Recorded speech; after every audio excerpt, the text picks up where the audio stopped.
ভারতের বিদ্যার্থী পরিষদ ধলাই বিভাগের বিভাগ সংযোজক। আমরা প্রত্যেকে অবগত আছি, পশ্চিমবঙ্গে আরজেবি কলেজের মেডিকেল কলেজের স্টুডেন্ট মৌমিতা দেবনাথ বোনকে যেভাবে নৃশংসভাবে ধর্ষণ করার পর মর্মান্তিকভাবে তার হত্যা করা হয়, এর প্রতিবাদে আজকে আমাদের এই বিক্ষোভ প্রদর্শন। আমরা আরও অবগত আছি যে পশ্চিমবঙ্গে এই ঘটনা আজকে নতুন নয়।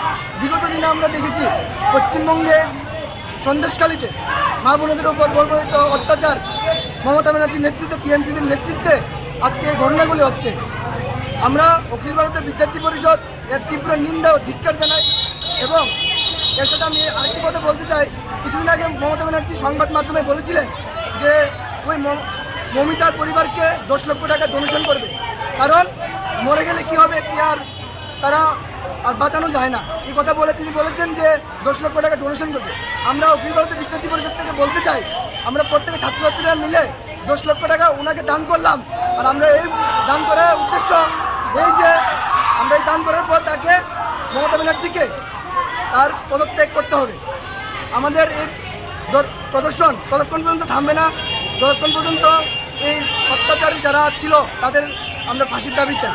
নমস্কার।